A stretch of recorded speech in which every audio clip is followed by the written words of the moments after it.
ಅದು ಹೇಗೆ ಇಂಡಿಕೇಶನ್ ನಿಮಗೆ ಗೊತ್ತಾಗುತ್ತೆ? ಅದು ನೀವು ಹೇಳ್ತೀರಾ?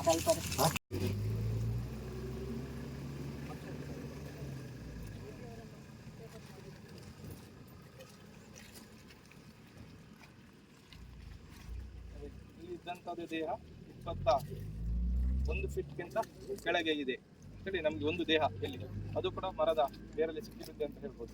ಮತ್ತೆ ಆ ಟ್ಯಾಂಕರ್ಸ್ಗಳನ್ನ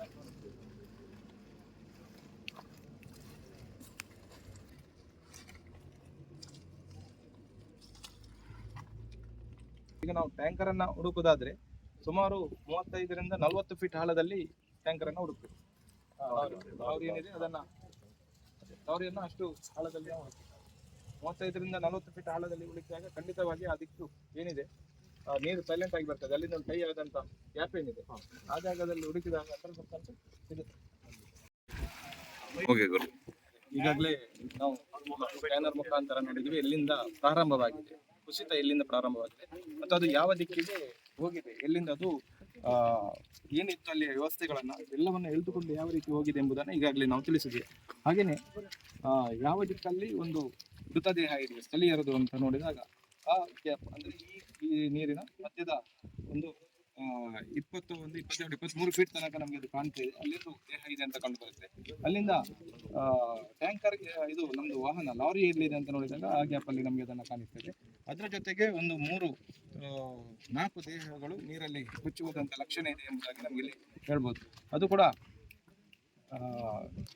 ಇಲ್ಲಿ ಆದಂತ ಘಟನೆ ಲಾರಿಯಲ್ಲಿದ್ದಂಥ ವ್ಯಕ್ತಿ ಏನಿದೆ ಅವ ಸುಮಾರು 15 ಫೀಟ್ ನೀರಿನಿಂದ ಮೇಲೆ ಎದ್ದುಕೊಂಡು ಬಂದ ನಂತರ ಮಣ್ಣಿನಡಿಗೆ ಸೇರಿರುವಂತಹ ಲಕ್ಷಣಗಳು.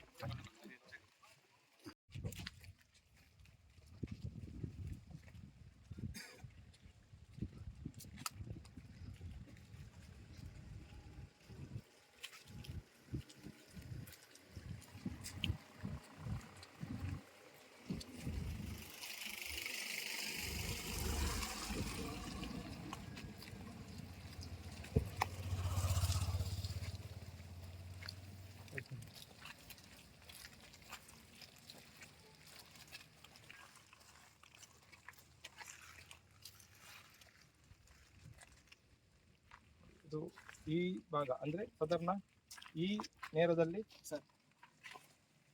ದಿಕ್ಕಲ್ಲಿದೆ ಅಂತ ಕೂಡ ನಾವು ಇಲ್ಲಿ ನೋಡಿದಾಗ